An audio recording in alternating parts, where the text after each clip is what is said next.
Hello everyone, welcome back to my channel Vidhi की पाठशाला और मैं हूं डॉक्टर वत्सला शर्मा।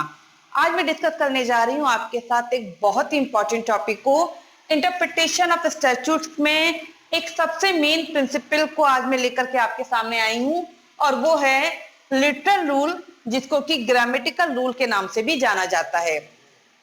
जब हम संविधियों के निर्वचन की बात करते हैं तो जो शाब्दिक निर्वचन या जिसको कि व्याकरणिक निर्वचन भी कहा जाता है, ये सबसे पहला और सबसे सुरक्षित नियम है जिसको कि कोर्ट के द्वारा इंटरप्रिटेशन करने में जिसको यूज किया जाता है।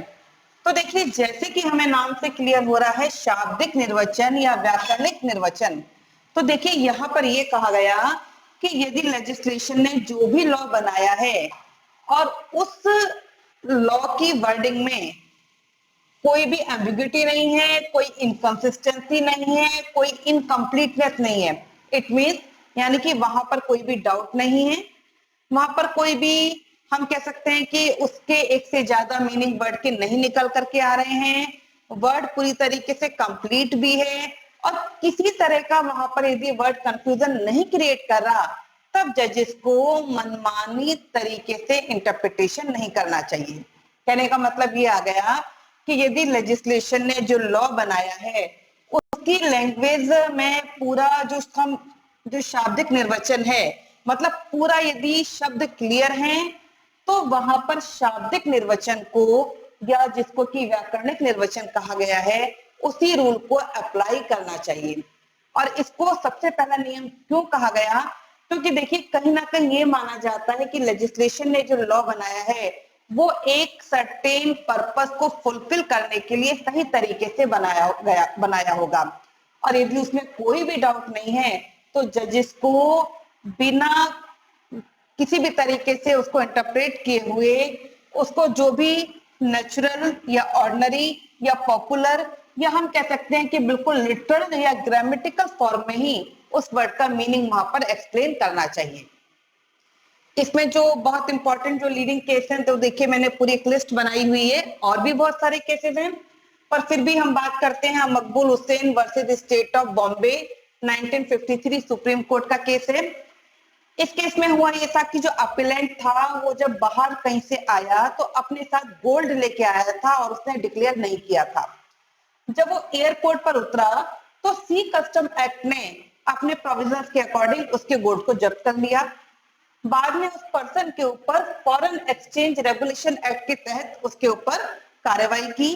तो यहाँ पर उसने संविधान के अनुच्छेद 20 खंड 2, जिसको हम सभी जानते हैं दोहरे दंड से संरक्षण, जहां पर डबल ज्योपार्डी की बात की गई है कि यदि एक बार पनिशमेंट दिया जा चुका है तो दोबारा पनिश नहीं किया जा सकेगा, उसने इसी बात को रखा और उसने कहा कि जब सी कस्टम एक्ट ने ऑलरेडी गोल्ड को जब्त कर लिया है तो कैसे फॉरेन एक्सचेंज रेगुलेशन एक्ट के अंतर्गत कार्यवाही हो।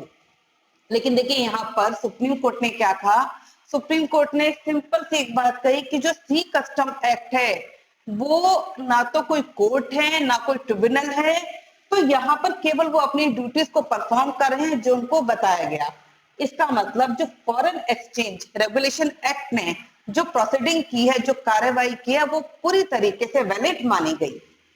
ठीक इसी तरीके से Ram Avtar versus assistant sales tax officer 1961 का बहुत ज्यादा लीडिंग केस है, जिसमें एक बिहार सेल्स टैक्स एक्ट बना था 1947 में, जहां पर यह बात आई थी कि वेजिटेबल्स के ऊपर टैक्स नहीं लगेगा।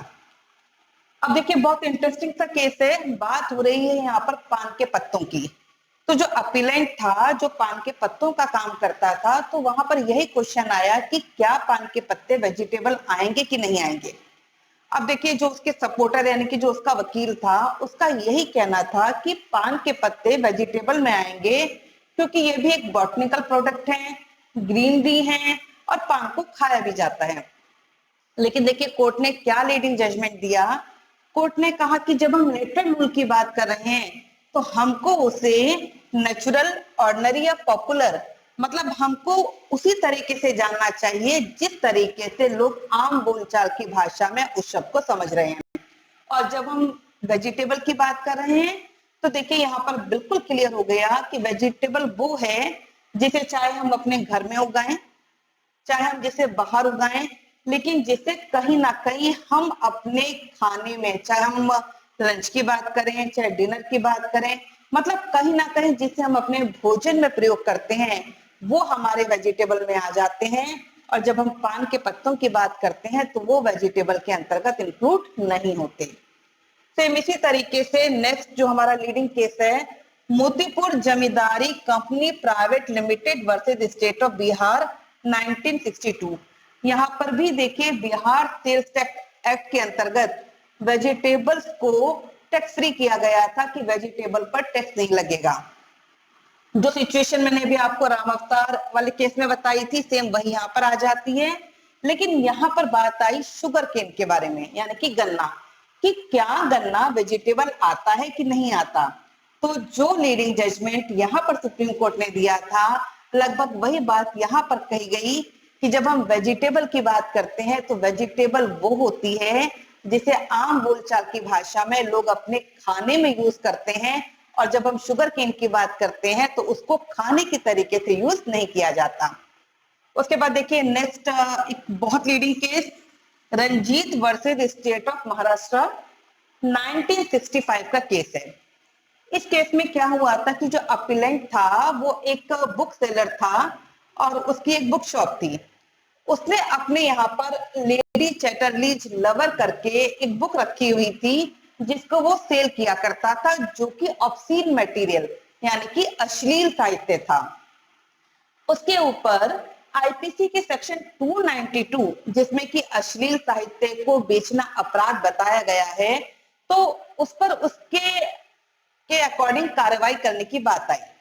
तो देखिए यहाँ पर उस व्यक्ति ने बचने के लिए क्या कहा, उसने कहा कि भाई मैं तो एक सिंपल सा बुक सेलर हूँ और मेरी दुकान में तो बहुत सारी किताबें हैं, तो जब मैं बेचने के लिए अपने यहाँ पर बुक्स लेकर के आता हूँ तो मैं एक एक बुक को पढ़ के तो देखता नहीं, तो मुझे नहीं पता कि इस बुक में क्या है।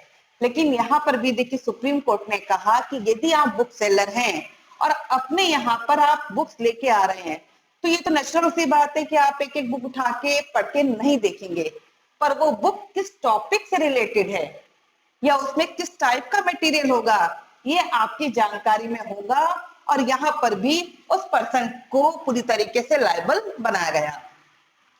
नेक्स्ट देखिए एक बहुत लीडिंग केस की बात करने जा रही हूँ, state of Kerala versus Mathai Varghese 1987। यहाँ पर देखिए हम बात कर रहे हैं आईपीसी के सेक्शन 489A एंड 489E के बारे में।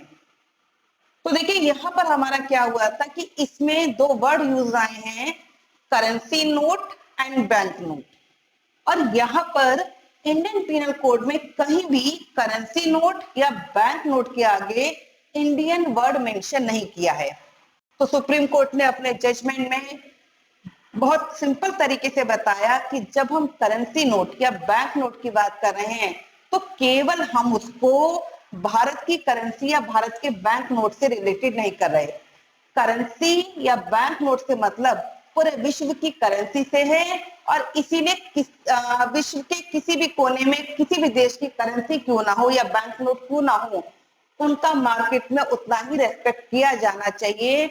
उनका जो डीलिंग है वो बहुत अच्छे से की जानी चाहिए, क्योंकि वो कागज के टुकड़े नहीं है बल्कि उनकी बहुत ही ज्यादा वैल्यू है। तो यहाँ पर इसी तरह के कुछ लीडिंग केसेस में आपको और बता रही हूँ। जैसे देखिए Saraswati sugar mills versus state of Haryana board, इसमें भी सेम वही बात की गई थी कि जो शुगर केन होता है वो वेजिटेबल नहीं है। और लास्ट में Sonia Bhatia versus state of UP 1981 का केस है। यहाँ पर भी सुप्रीम कोर्ट ने लिटरल रूल को इंपॉर्टेंस दी और कहा कि सबसे ज्यादा हमारा लिटरल रूल ही इंपॉर्टेंट होता है, सबसे पहला रूल है, सबसे सेफेस्ट रूल है।